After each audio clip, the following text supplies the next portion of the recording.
ആദ്യമായി വൈഫ്സിന്റെ പുതിയൊരു വീഡിയോയിലേക്ക് എല്ലാവർക്കും സ്വാഗതം. ഞാൻ ഇന്നിവിടെ കാണിക്കാൻ പോകുന്നത് ഞങ്ങള് ഒരു ഓഫ് ഡേ ആയിരുന്നപ്പോ എല്ലാവർക്കും അവിടെ ഉണ്ടായിരുന്ന ഒരു ദിവസം വെറുതെ വീട്ടിൽ ഇരുന്ന ഒരു ചെറിയ ഫുഡിന്റെ ഒരു ഫുൾ ഡേ കഴിച്ച ഫുഡുകളെ പറ്റിയാണ്. രാവിലെ ഞങ്ങൾ കഴിച്ചത് ഉഴുന്നുവടയാണ്. ഉഴുന്നുവടയ്ക്ക് വേണ്ടിയിട്ട് ഒരു അടിപൊളി ചമ്മന്തിയായിരുന്നു ഉണ്ടാക്കിയത്. മറ്റേ കാഷ്യൂനട്ട്, അതുപോലെ കടല, അതൊക്കെ റോസ്റ്റഡ് കടല അതെല്ലാം ഇട്ടിട്ട് ഉഴുന്ന് അങ്ങനത്തെ കുറച്ച് സാധനങ്ങൾ, വറ്റൽമുളക്, തക്കാളി എല്ലാം ഇട്ടിട്ട് നല്ല ടേസ്റ്റ് ഉള്ള ഒരു ചമ്മന്തി ആയിരുന്നു. അതിനൊപ്പം തന്നെ തലേ ദിവസത്തെ കുറച്ച് സാമ്പാർ ബാക്കി ഉണ്ടായിരുന്നു. അപ്പൊ അത് ഫ്രിഡ്ജിൽ നിന്ന് എടുത്തിട്ടൊന്ന് ചൂടാക്കിണ്ടായിരുന്നു. അതും കൂട്ടിയാണ് രാവിലെ കഴിച്ചത്. നല്ല ഇടിയപ്പായിരുന്നു. പിന്നെ നാട്ടിൽ നിന്ന് കൊണ്ടുവന്ന നല്ല മാങ്ങ ഉണ്ടായിരുന്നു ഉച്ചത്തേക്ക് കറി വെക്കാനായിട്ട്. നല്ല പുളിയായിരുന്നു മാങ്ങയ്ക്ക്. എല്ലാം മധുരം, നല്ല മധുരം, പുളിയും മധുരവും കൂടിയുള്ള ഒരു മാങ്ങ ആയതുകൊണ്ടായിരുന്നു നമ്മൾ ഇന്ന് ഇതിനെ ഒരു മാമ്പഴ പുളിശ്ശേരി സ്റ്റൈലിൽ വെക്കാൻ തീരുമാനിച്ചു. അതിന് മാമ്പഴം ചെറിയ കഷ്ണങ്ങളായിട്ട് നുറുക്കിയിട്ട് പച്ചമുളകും കറിവേപ്പിലയും അതുപോലെ കുറച്ച് മഞ്ഞൾപ്പൊടിയും ഒരു നുള്ള് മുളക് പൊടി ഉപ്പും കൂട്ടിയിട്ടിട്ട് ഒന്ന് വേവിക്കാൻ വെച്ചു. വേവിച്ച് കഴിഞ്ഞിട്ട് അതിലേക്ക് നമ്മൾ ഒരു ചെറിയ ഒരു അരപ്പൂട് ഒഴിച്ചു. തേങ്ങയൊന്നും ചേർത്തില്ല കേട്ടോ, സിമ്പിൾ ആയിട്ടാണ് ഉണ്ടാക്കിയത്. അപ്പൊ മൂടി വെച്ചൊന്ന് വേവിച്ചെടുത്തു കഴിഞ്ഞിട്ട് നമുക്ക് ഈ ഒരു സമയം കൊണ്ട് ഞങ്ങൾ ചെറിയൊരു അരപ്പ് റെഡിയാക്കി. അതിൽ കുറച്ച് ജീരകം, അരിപ്പേർ ഒന്ന് കഴുകിയെടുത്തു. അത് കഴിഞ്ഞിട്ട് അതിലേക്ക് നമുക്ക് തീരെ പുളിയില്ലാത്ത തൈര്, നമ്മുടെ മാങ്ങയ്ക്ക് നല്ല പുളി ഉണ്ടായിരുന്നു, അതുകൊണ്ട് അത് തീരെ പുളിയില്ലാത്ത നമുക്ക് ഇവിടെ കിട്ടുന്ന യോഗോട്ടാണ് ചേർത്തത്. യോഗോട്ടും ഇവിടെ ചേർത്തിട്ട് നന്നായിട്ട് പേസ്റ്റ് ആയിട്ട് അരച്ചെടുത്തു. അപ്പൊ ഇടയ്ക്ക് നമ്മൾ ഇതൊന്ന് ഇളക്കി കൊടുക്കുന്നുണ്ടായിരുന്നു കേട്ടോ, ഈ മാങ്ങ വെന്തിട്ടുണ്ടോന്ന്. അതുപോലെ അതിൽ നിന്ന് കുറച്ച് വെള്ളം ഇറങ്ങിയിട്ടുണ്ടായിരുന്നു. അപ്പൊ അത് ഒന്ന് വറ്റി നല്ല പുളി ഉണ്ടായിരുന്നു. ആ സമയത്ത് കുറച്ച് ഉപ്പൂടെ ആഡ് ചെയ്തു. അപ്പൊ ഇത് ഞങ്ങളുടെ കിച്ചണിൽ നിന്ന് നോക്കുമ്പോഴുള്ള ബാൽക്കണി സൈഡിലെ വ്യൂ ആണ്, കിച്ചണിലെ ബാൽക്കണി എന്നുള്ള വ്യൂ ആണ്.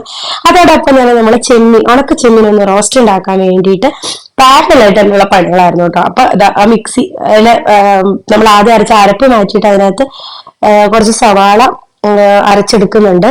അതോടൊപ്പം തന്നെ നമ്മൾ ഇത് വെന്തോന്ന് ഇടയ്ക്ക് നോക്കി കേട്ടോ. ഈ സവാളക്ക് പകരം ചെറിയുള്ളി ആണെങ്കിൽ ഭയങ്കര ടേസ്റ്റ് ആയിരിക്കും. അപ്പൊ ചെമ്മീന്റെ തല കളഞ്ഞ് നേരത്തെ കഴുകി ഉണക്കി വെച്ചിട്ടുണ്ടായിരുന്നു. അപ്പൊ അതുകൊണ്ട് എളുപ്പത്തിലെടുത്തു. കുറച്ച് വെളിച്ചെണ്ണ ഒക്കെ ഒഴിച്ച് ചെമ്മീൻ ഒന്ന് റോസ്റ്റ് ചെയ്തെടുത്തു. ചെമ്മീൻ റോസ്റ്റ് ചെയ്തിട്ട് ഈ പാത്രത്തിൽ തന്നെ എല്ലാം ചെയ്യാൻ വേണ്ടിയിട്ട് നമ്മൾ ആ പാത്രത്തിൽ നിന്ന് ചെമ്മീൻ ഒന്ന് മാറ്റിയിട്ടുണ്ടായിരുന്നു. അത് കഴിഞ്ഞിട്ട് നമ്മള് അതിന്റെ ഇടയ്ക്ക് തന്നെ നമുക്ക് മറ്റേ കറികളോട് നോക്കണമല്ലോ. അതിന്റെ വെള്ളമൊക്കെ ഒന്ന് വറ്റി നന്നായിട്ട് വെന്തിട്ടുണ്ടായിരുന്നു. വെന്ത് കഴിഞ്ഞപ്പോഴത്തേക്കും നമ്മൾ ഈ റെഡിയാക്കി വെച്ചിരിക്കുന്ന മിക്സ് അതിലേക്ക് ഒഴിച്ചു. തൈരും ജീരകവും കൂടെ അരച്ചു വെച്ചിരിക്കുന്ന മിക്സ് ഇതിലേക്ക് ഒഴിച്ചു വെച്ചു. ഒരു കുറച്ച് നേരത്തേക്ക് ഒന്ന് അടച്ചു വെച്ചു, എല്ലാം കൂടെ ഒന്ന് സെറ്റ് ആവാൻ വേണ്ടിയിട്ട്. അത് കഴിഞ്ഞിട്ട് നമ്മൾ ഇതിലേക്ക് വേണ്ടിയിട്ട് കടുക് വറുത്തിടാൻ വേണ്ടിയിട്ട് വെളിച്ചെണ്ണ ഒഴിച്ച് കുറച്ച് ഉലുവി കടുകും പൊട്ടിച്ചു.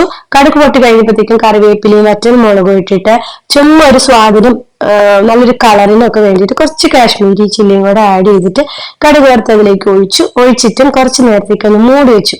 ആ സമയം കൊണ്ട് നമ്മൾ അപ്പുറത്തെ അടുപ്പില് നമ്മൾ അരച്ച് ഒന്ന് ക്രഷ് ചെയ്ത സവാള, ചെറിയുള്ളി ആണെങ്കിൽ ഭയങ്കര ടേസ്റ്റ് ആട്ടോ, പക്ഷെ അത്രയും ചെറിയുള്ളി ഒരുക്കിയെടുക്കാൻ ഒരു മടി ആയതുകൊണ്ട് നമ്മൾ സവാളയിൽ ഒതുക്കി.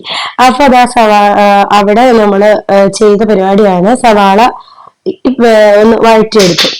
ഗോൾഡൻ കളർ ആയപ്പോഴത്തേക്കും അതിലേക്ക് കുറച്ച് ചില്ലി ഫ്ലേക്സ് ആഡ് ചെയ്തു. ചില്ലി ഫ്ലേക്സും അതുപോലെ മുളക് പൊടിയും ഒക്കെ ആഡ് ചെയ്യാം, പക്ഷെ നമ്മൾ ചില്ലി ഫ്ലേക്സിൽ ഒതുക്കി. പിന്നെ അധികം എരിവ് വേണ്ടാന്ന് വെച്ചിട്ട് എന്നിട്ട് ഈ വറുത്ത് മാറ്റി വെച്ചിരുന്ന ചെമ്മീൻ അതിലേക്ക് ഇട്ടു. ഒരു കുറച്ച് നേരത്തേക്ക് നന്നായിട്ട് ഇങ്ങനെ ഇളക്കിയെടുത്തു. അപ്പൊ ആ വെളിച്ചെണ്ണയും ഉള്ളിയും മുളകും ചെമ്മീനും എല്ലാം കൂടെ നന്നായിട്ടൊന്ന് ബ്ലെൻഡ് ചെയ്ത് നല്ല ടേസ്റ്റ് ആണ്. ഇതെല്ലാവർക്കും ഇഷ്ടപ്പെട്ട നല്ലൊരു കോമ്പിനേഷൻ ആണ്. എല്ലാ കറികളുടെയും കൂടെ നമ്മൾ കഴിക്കാനൊക്കെ പറ്റിയ വെജ് കറികളുടെ ഒക്കെ കൂടെ കേട്ടോ. അപ്പൊ അതാ ചോറ് വിളമ്പി. ഇപ്പൊ ഇതായിരുന്നു ഞങ്ങളുടെ ലഞ്ച് മെനു. ചോറും ഈ മാമ്പഴ പുളിശ്ശേരിയും പിന്നെ ചെമ്മീൻ റോസ്റ്റ്, ഉണക്ക ചെമ്മീൻ റോസ്റ്റും പിന്നെ ഉണ്ടായിരുന്നത് നമ്മുടെ കടുമാങ്ങ അച്ചാറ്. അത് അമ്മ ഈ പ്രാവശ്യം വന്നപ്പോ നാട്ടിൽ നിന്ന് കൊണ്ടുവന്നായിരുന്നു. അപ്പൊ ഇതായിരുന്നു ഞങ്ങളുടെ ഇന്നത്തെ ലഞ്ച് മെനു. അതോടൊപ്പം തന്നെ ഞങ്ങൾക്ക് ഒരു പെട്ടെന്ന് ഒരു ഐഡിയ തോന്നി, നമുക്ക് കുറച്ച് പപ്സ് കൂടി ഉണ്ടാക്കിയാലോ വൈകുന്നേരത്ത് ചായക്ക് കഴിക്കാനായിട്ട് എന്ന് ഓർത്തിട്ട് ഇതേ സമയം തന്നെ നമ്മള് കുറച്ച് സവാള ചെറുതായിട്ട് നുറുക്കി, ഇഞ്ചി, വെളുത്തുള്ളി, മല്ലിയില എല്ലാം കൂടിയിട്ട് ഒന്ന് വഴറ്റി. കാരണം പപ്സ് ബേക്ക് ചെയ്യാൻ വെച്ചാലാണല്ലോ വൈകുന്നേരത്തേക്ക് നമുക്ക് ചായക്ക് കഴിക്കാൻ പറ്റുള്ളൂ. എന്നിട്ട് ഇതിലേക്ക് കുറച്ച് മഞ്ഞൾപ്പൊടി, ഒരു പേരിന് കുറച്ച് മല്ലി, കുറച്ച് മുളക് പൊടി, കുരുമുളക് പൊടി, ഗരം മസാല എല്ലാം കൂടി ഇട്ടിട്ട് നമ്മൾ ഒന്ന് വഴറ്റിയെടുത്തു. അതിലേക്ക് കുറച്ച് കറിവേപ്പില ചെറുതായിട്ട് നുറുക്കിയിട്ടു.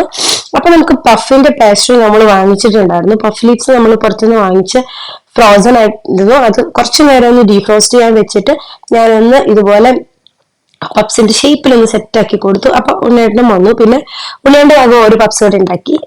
ഉണ്ണേന്റെ ഭാഗമാണ് ബാക്കി എല്ലാ പപ്സ്. ഞാൻ ഒരു പപ്സ് കാണിച്ചു കൊടുത്തേ ഉള്ളൂ, ബാക്കിയെല്ലാം ഇതുപോലെ ആള് സെറ്റാക്കി. പിന്നെ പല പല ഫാഷനിലൊക്കെ ഉണ്ടാക്കണ്ടായിരുന്നു. ഫൈനലി നമ്മുടെ നോർമൽ പപ്സിന്റെ ഫാഷനിലേക്ക് തന്നെ കൊണ്ടുവരേണ്ടി വന്നു. കാരണം അത് സെറ്റായിട്ട് ഇങ്ങനെ അടഞ്ഞിരിക്കുന്നുണ്ടായിരുന്നില്ല. അപ്പൊ നമ്മൾ ഇതെല്ലാം കഴിഞ്ഞിട്ട് നമുക്ക് ഇതിന്റെ പുറത്തൊരു ഗോൾഡൻ ആൻഡ് ഷൈനി ഒരു ഫിനിഷിന് വേണ്ടിയിട്ട് ഒരു മുട്ട പൊട്ടിച്ചിട്ട് അതിന്റെ ടോപ്പിൽ ഒന്ന് ബ്രഷ് ചെയ്ത് കൊടുത്തിട്ടുണ്ടായിരുന്നു. എല്ലാം മൊരിഞ്ഞു വരുമ്പോൾ അതിന്റെ ടേസ്റ്റും ആ ഗോൾഡൻ ഷൈനി കളേഴ്സ് ഒന്ന് കിട്ടാൻ വേണ്ടിയിട്ട്. അപ്പൊ അത് ഓവനിൽ വെച്ച് ഒന്ന് ഓട്ടോമാറ്റിക് ആയിട്ട് ടൈമൊക്കെ സെറ്റ് ചെയ്തു. അപ്പൊ ബേക്ക് ചെയ്ത് സൂപ്പർ ആയിട്ട് കിട്ടിയിട്ടുണ്ട്. നല്ല ടേസ്റ്റ് ആയിരുന്നു, നല്ല നാടൻ പപ്സിന്റെ രുചി. അതുപോലെ നല്ല ഗോൾഡൻ പഫി നല്ല സ്മൂത്ത് ആയിട്ടുള്ള ഒരു സർഫസോട് കൂടി നല്ല ടേസ്റ്റി ആയിട്ടുള്ള പപ്സ് കിട്ടിയ ഇത് വെച്ചിട്ടായിരുന്നു വൈകുന്നേരത്തെ ചായ കൂടി. രാത്രി പിന്നെ ഉണ്ടായിരുന്ന ഫുഡൊക്കെ തന്നെയാണ് കഴിച്ചത്. അപ്പൊ മറ്റൊരു വീഡിയോയിൽ കാണാം. അതുവരേക്കും എല്ലാവർക്കും ടേക്ക് കെയർ.